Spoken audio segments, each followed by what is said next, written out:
On this episode of Jeffito's Movie Blog, I review the latest entry in the Star Wars saga, Episode 8, The Last Jedi. We're starting right now.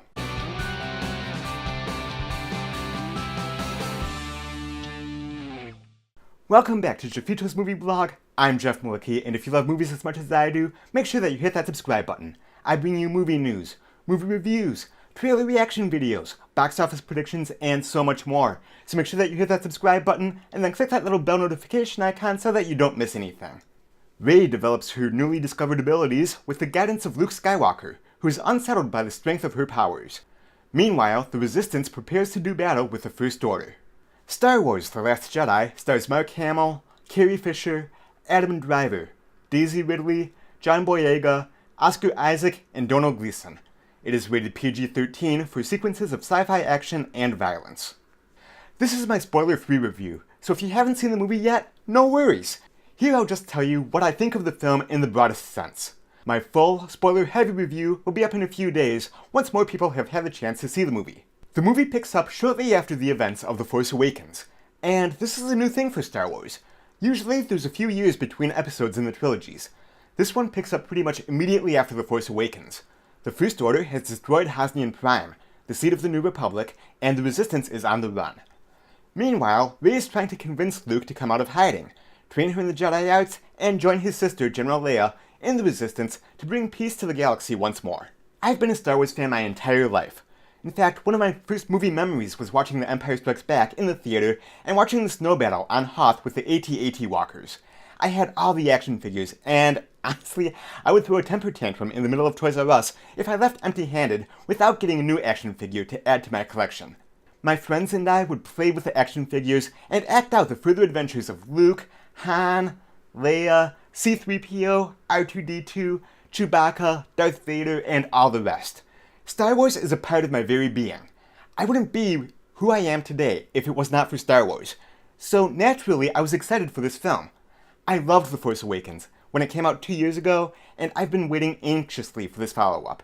And now that it's here, I cannot wait for Episode 9. Since this is my spoiler-free review, I'm not going to talk too much about the story because I feel that the less that you know, the better. The fewer spoilers that you hear, the better. The more blind that you are going into this movie, the better. Most every actor, or at least the main characters, knock it out of the park with this film. The character development was really great, and I loved the chemistry between Rey and Kylo Ren. I loved their connection in this movie. The scenes that they share together are among my favorite parts of the movie. Also, Rey's chemistry with Luke Skywalker is very good as well. Luke has been in hiding for a number of years, and has become a kind of a grumpy curmudgeon, this grumpy old man who just wants to be left alone because of his failure in training Ben Solo, aka Kylo Ren. And no, that's not a spoiler because we heard about it in The Force Awakens. Mark Hamill gives the performance of his career here. It's a little bit of a different take on Luke Skywalker, but eventually he does become the Luke that we all know and love, and my goodness, I loved it. Carrie Fisher again gives the performance of her career. I actually teared up the first time that I saw her appear on screen, knowing that this was her final performance as General Leia. She is so good here in this film, and it is a damn shame that she's no longer with us to play the character of Princess or General Leia anymore. Adam Driver as Kylo Ren was perfect. I love the development of his character, and by the end of the movie, I cannot wait to see what he does in Episode 9. John Boyega as Finn did a good job. Most of his scenes, he's teamed up with newcomer Kelly Marie Tran, who portrays Rose. She did a great job here as well. I believe this is her first movie that she's ever starred in, and I really liked her character, her motivation, her heart, why she does what she does. She's a very welcome addition to an already large ensemble cast. Andy Serkis as Snoke was incredible. The performance capture was flawless. It didn't even look like it was CGI. It looked like an actual disfigured being was there on screen. Major kudos to the animators who brought Snoke to life because they did amazing work. All of the characters in this movie are given their chance to shine. They're all given their time in the spotlight, and I think that's one of the strengths of this film. The musical score by John Williams is of course fantastic. He uses a lot of the familiar themes from the previous films in the saga, but he also adds quite a bit of new music here as well. It was wonderful. Rian Johnson did a great job directing this movie, and I'm excited to see what he does with his new trilogy that was announced a few weeks ago that takes place outside of the saga. If I have to have a negative about the movie, I think that some of the humor was overused. Most of the jokes landed, but there was a little too much of it. And the type of humor in this film was almost reminiscent of the type of humor that's kind of found in a Marvel movie. It seemed a little bit out of place here in Star Wars. It wasn't bad. I found myself laughing at most of it, but again, I just think it was overused a little bit. There's also one subplot in this movie that I was not really a fan of, although I didn't mind it quite as much on the second viewing. Still, it didn't really fit in with the rest of the story, and it actually took me out of the movie a little bit every time that they bounced back to that storyline. I'm not going to divulge what it is here because this is my spoiler-free review, but chances are that you'll know what I'm talking about once you see the movie for yourself. Everything about this movie surprised me. The word that I've been using since my first thought is that this movie is unpredictable. And I think that because of all the twists and turns that Rian Johnson takes these characters and the overall story on, that could be a major reason why people are so divided in their opinion on this film. I think that people have their own expectations and their own preconceived notions about what they want to happen, or what they think will happen, and when the story goes in a completely different direction, they can't help but feel disappointed. I get that. I understand it. But I really like this change in direction, and I'm fascinated where this movie goes. I am so intrigued at the state of the galaxy at the end of this film that I cannot wait to see where the story goes from here. It is really difficult to talk about the movie without going into spoilers. This is a very different Star Wars movie. It is a very ballsy film. This movie takes chances. It takes risks. It takes you, the characters, and the overall story to unexpected places. But most of the risks pay off in my opinion. I really enjoyed this movie a lot.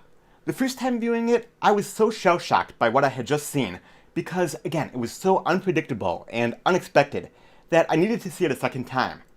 There was so much to digest, so much to unpack, so much to think about, so much to analyze, and because the story does not go the way that we thought it might, or the way that we may have wanted it to go, I think that it's a movie that demands multiple viewings.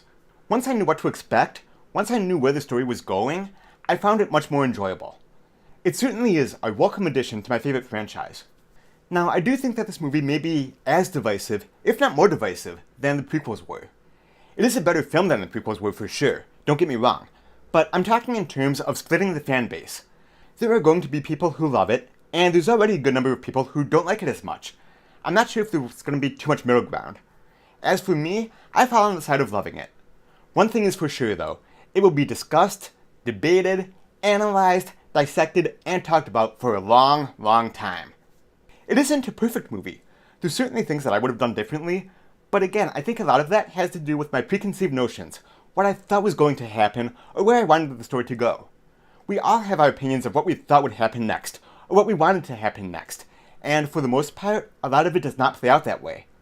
Once I let go of that, once I understood where the story was going, even though it doesn't go where I thought it was going to go, or where maybe I wanted it to go, it is so intriguing, so fascinating, and so different than what I imagined that I'm really excited for the future of this franchise and where they go from here.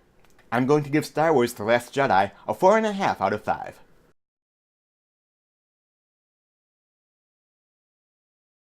Again, I really enjoyed it, and if I'm being honest, I had a lot more fun the second time viewing it. My first time, I was shaken to my core about what I witnessed. I didn't know what to say or really think about it. That's why in my initial thoughts video that I did on Thursday night, which you can watch right up here, but that I recorded right on Thursday night right after getting home from seeing it for the first time, I found myself struggling to express how I felt. I generally felt positive about it, but the movie is so unpredictable, and it takes you to so many unexpected places that it's pretty jarring. Again, this is a very different Star Wars movie, but I think if you set aside any preconceived notion of what you think will happen, you'll enjoy it.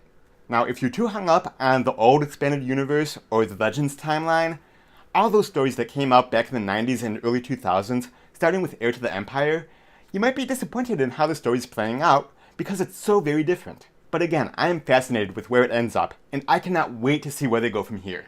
Where do I think Star Wars The Last Jedi ranks among the other Star Wars films? Stay tuned for my ranking video, which will be coming soon. If you're watching this in the future, I'll leave a link for it right up over here, as well as the description down below. Have you seen Star Wars The Last Jedi yet? If so, what did you think? Did you love it? Or were you disappointed by it? Or did you fall somewhere in the middle? Whatever you think, comment down below and let me know your thoughts. I love talking movies, and especially love talking Star Wars. Let's get a lively discussion going, but please, let's keep it spoiler-free. My spoiler review will be online in a few days.